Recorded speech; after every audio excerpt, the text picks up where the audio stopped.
You've mastered the mechanics, abused the AI, and logged over 100 laps at the toughest track in the game of your choice. You're about to undertake yet another standard session of the fastest person wins. But what's this glowing button on the right hand side? That wasn't there before. Oh, it's a party mode that's unrelated to a Mercedes engine. Sign me the heck up. Standard races are almost always a joy within multiplayer, but sometimes you want some brain-soothing competition that doesn't require huge intensity from each player. Whether it's a different style of racing or an entirely different way to abuse mechanics, these modes can be a great refresher to your beloved title. So go grab a controller, jump into the sofa, and chill the heck out as we explore those mold-breaking multiplayer modes that could end up being more fun than the game itself. But speaking of mold breaking, did you know that subscribing to this lovely Traxion channel and giving this video a like might increase your speed by over 0.1% per lap? And if you hit the bell icon to be notified about future uploads, you'll never get another track limits warning for the rest of your life. These claims have not been evaluated by the Food and Drug Administration.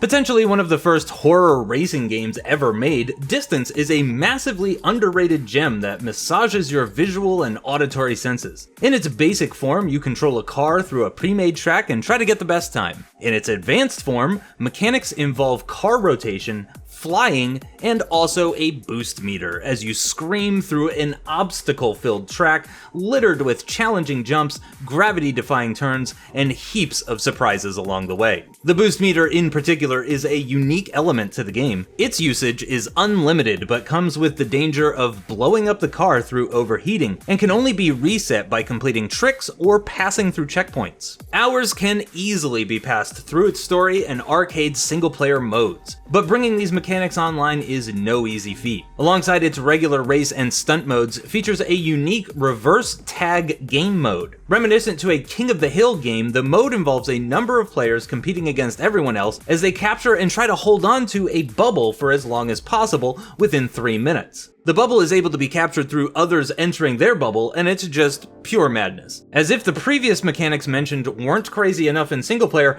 now try doing this with multiple cars trying to chase one another. Absolutely mental.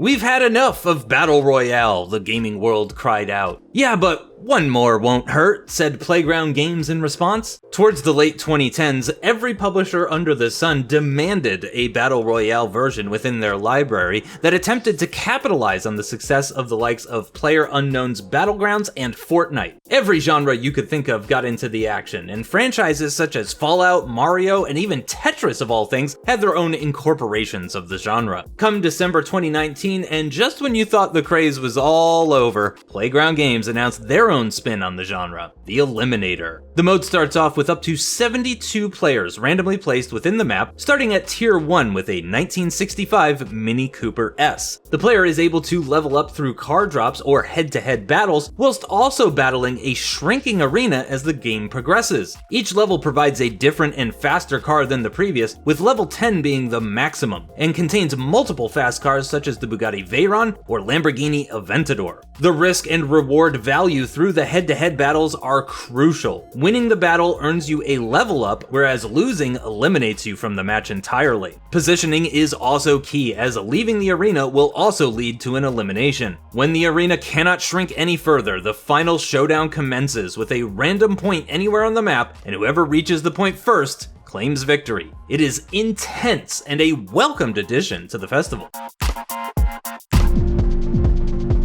Oh, Rockstar. How many more console generations does GTA 5 have to be involved in? As incredible as the game is, surely a sequel should be on the horizon by now. Anyway, the success of GTA Online is down to the sheer amount of things you can do within the service, involving heists, business management, vehicle customization, and so on. You can jump into an online race featuring map-made tracks or custom-made tracks through the GTA creator, or you could delve into the deep world that is the ADVERSARY mode. Now, it will take a while to list every way to cause chaos with friends, but we'll quickly mention a few gems of them here. Deadline features Tron-style bikes in a grand arena, where your aim is to reach 10 eliminations or have the most eliminations after 5 minutes. Using your bike trail as a weapon to destroy your opponent is key here, but make sure to pay attention to your positioning, as slowing down or falling off the arena also leads to death. The 4-player Hasta la Vista mode involves one team of 2 in bicycles as they try to reach a checkpoint a few miles away, while the other team of 2 chases them down in big rigs. The cyclists get a head start, as you'd expect, and only have 1 life, so having eyes on the back of your head is key here. Tactics such as weaving, going off-road, and dodging are crucial for victory, as hilarity is to be had by every member. Another chase mode named the Vespucci Job, with inspiration from the Italian Job, sees 3 players as the interceptors using police cruisers, and 1 person as the runner using a Weenie Izzy Classic. As the runner, it is their job to reach 15 checkpoints within 5 minutes, and it is the interceptor's job to stop them. The Izzy lacks any form of speed, like at all, but makes up for it with its nimble nature and tiny footprint, so make sure to stick to narrow alleyways for a quick getaway. Going through all the individual adversary modes is highly recommended, as they're a great break from the usual grind that online can bring. Bring some friends and you're guaranteed to have a lot of fun.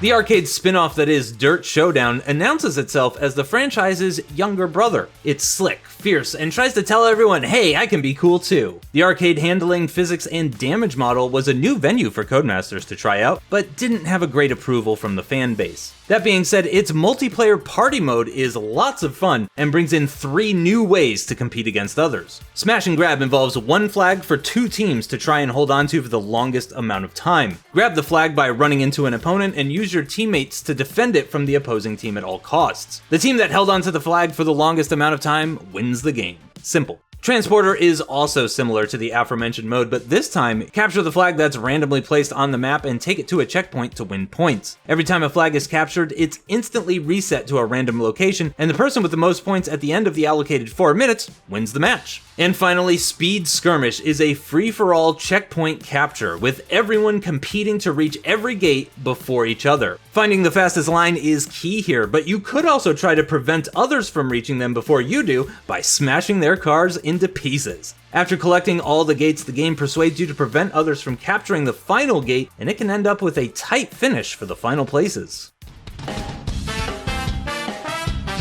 As we patiently wait for a sequel and have gained every star within Mario Kart 8's Grand Prix Cups, Battle Mode contains a whole load of different ways to play with your friends. Featuring events such as Balloon Battle, Renegade Roundup, Bob-Omb Blast, Coin Runners, and Shine Thief, every event brings in a whole new way to play the game that doesn't involve a severely punishing blue shell. Our pick for this entry was first introduced to Mario Kart Double Dash all the way back in 2003, Bob-Omb Blast. The battle involves 2 teams with 5 balloons each, and it is their job to hit the opposing team with bob-ombs, gathered from item boxes littered throughout the map. Every member is able to hold up to 10 bob-ombs and lose a balloon every time they're hit. If they lose all 5 of their balloons, they lose half of their points gathered within the game. At the end of the allocated 2 minutes, the team with the most points wins the game. It's very hectic and requires some sneaky tactics to pop those balloons. Use your brakes effectively and trick your opponents by weaving and being unpredictable. Load up this game the next time you're playing with friends, and it's a lot of fun to be had by everyone. As a soft remake of TRACKMANIA Nations, the latest within the series brings a fresh lick of paint to the franchise. With the subscription service adding in extra features such as dedicated servers, ranked play, and track of the day, what's on offer within its free starter access is plenty to satisfy the casual audience. Introduced in just under a year since its release, the Royal Mode features a stage-based format influenced by the explosive popularity of Fall Guys, and not to mention is part of the starter access. After each player is divided up into teams, they have 2.5 minutes to complete a map with 5 different stages from white to black that become progressively harder. Once the time is up, the 2 slowest teams become eliminated and it's on to the next map. The final map contains around 3 teams, with the fastest team at the end being declared the Royal Champion. The community created maps feature some tricky and frustrating elements as you attempt to complete every stage, but if you're struggling with one stage and a teammate manages to complete it, you're given the ability to join them in the next stage, which is quite nice to know that you won't have to be stuck there for the rest of the map. If you're interested in the franchise, it is worth giving a go with your friends, especially considering the small download size and free access. Rocket League has become a hugely influential game within the games industry. Its unique mechanics and easy-to-watch nature caters to all audiences, no matter their skill level. The hugely deep level of play attracts such an incredibly high level of competition, and there are still new tricks being discovered to this day. With the likes of extra modes such as Hoops, Drop Shot, and Snow Day, there's one more that is just pure mayhem: Rumble. With its introduction in mid-2016, the game mode is exactly the same as a normal game of Rocket League, but with a twist. After kickoff, the player receives a random power-up after 10 seconds that can be used at any time, and each have their own individual effects. For starters, the Haymaker lets out a huge, comedic boxing glove that can smash the ball from one end of the map to the other. Disruptor lets you target an opponent and then gives their car an uncontrollable maximum boost for 3 seconds. Spike gives the car spikes, funnily enough, and attaches the ball to your car for 5 seconds when contact is made. There are 11 power-ups in total to be discovered on the field, and each contain their own advantages and disadvantages. Bring a few friends along for the ride and have a lot of fun, as this game mode never gets old. So those are just some of our picks for the most insane multiplayer modes in automotive games. I bet you have an idea of a multiplayer mode that we missed out on, so be sure to leave a comment down below. Don't forget to subscribe to this Traxion channel, as we have more racing entertainment like this every single day. We'll see you soon, but as always, keep it pimped.